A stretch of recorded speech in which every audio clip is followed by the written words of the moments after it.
You just said the word authentic. I think that's something important we should discuss, authenticity.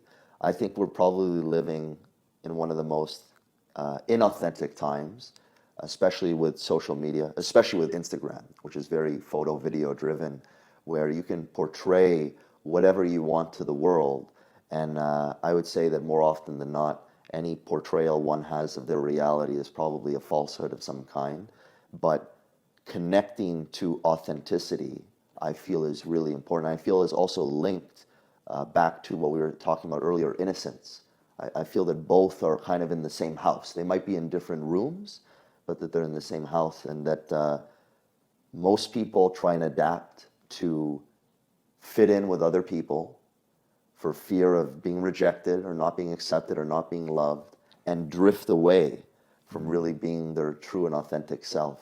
And that drifting away, talking about nature like we talked about before, being everything, that there's this unity, this wholeness, that as we drift away into this inauthentic self, that we separate ourselves from who we really are. And then that's where all the problems of life really come from, not knowing who you are, not having that self-awareness, not connecting to your authenticity, and not vibrating in that state and attracting people into your life who really are energetically on the same wavelength, right? Because if I'm, putting it on a channel that, to a horror movie, and that's not really what I want to watch, but that's what I'm observing in my life and that I'm experiencing in my life, versus putting it to the channel of, oh, this is Miles, or this is Bhaskar, and this is who I am. And not everybody wants to watch the show, but there'll be other people who want to connect to the show and watch it with you, and those are the people who you find closest to you, who accept you kind of for who you are. But it really starts with authenticity. So I know I went off on a little bit of There was a lot there. Yeah, very, very beautiful. Morphing is exhausting.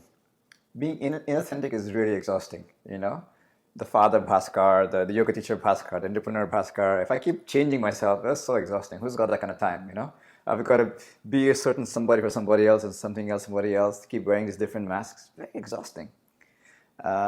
So to me, the brightest point in the bright room, if you could summarize yoga into one short terse sentence, it would be practice the present. So the brightest spot is presence. If one can be totally present, there's a richness and a quality and a depth to that presence and intensity to it. And that, as a hue of that light, as a consequence of that, there is authenticity. There is patience, there is compassion, there is love. All that stuff is born from the quality of presence. So there's one practice at all. It is being present.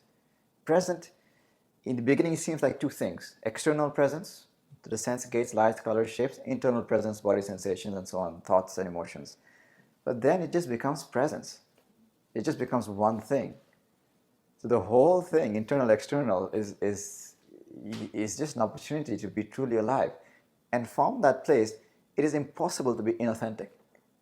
It's like the two cannot coexist. They're diametrically apart. So presence, inauthentic, cannot be in the same place at the same time. And to go back to your point about social media and things like that, it's no drama. Just understand what it is. Social media is a tool when people show the best of themselves and they share ideas to inspire people, and whatever it was, share some thoughts and ideas. Cool, that's what it is. Do not think that they live like that all the time. This is a craziness. So social media to me is, I won't call it inauthentic. It's just one way people express themselves to connect with other people. Perfectly fine. But once you understand that, you don't live in delusion that this person always looks this gorgeous and always spends time in Bahamas and always traveling around.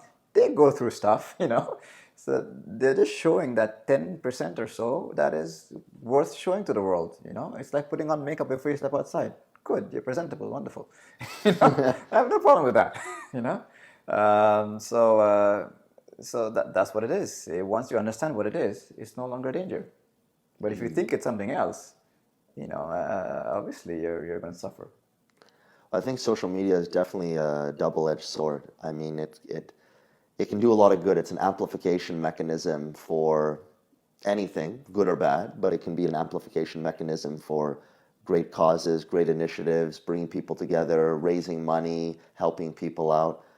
And at the same time, it can be something that can be destructive and create a destructive energy. Yeah. The Buddhists have this understanding, in fact many cultures do, that things inherently do not have any property. They don't have any value. They don't have any opinions. It is our projections that give them the values, opinions. Technology is neutral. It's nothing. It's how we interact with it, how we use it, that gives it the value. This book, you could have information, or I could clobber someone in the head with it. I give it the value. Same with a knife. I can use a knife to save somebody's life, like top-level surgeons do, or I could do it to stab and kill somebody. The knife has no value. It's how I use it that has the value. So technology is like the knife. It's very sharp, it's very powerful. But what's more interesting is what's the hand that's holding it? That's the wisdom. If there's no wisdom behind the hand, if it's not skillful, then it's going to do a lot of harm. And that wisdom is what you can call cultivated consciousness. The ability to see better and to use that knife wisely. So social media is just another tool. How are you going to use it? Is it going to torture you, or is it going to help you?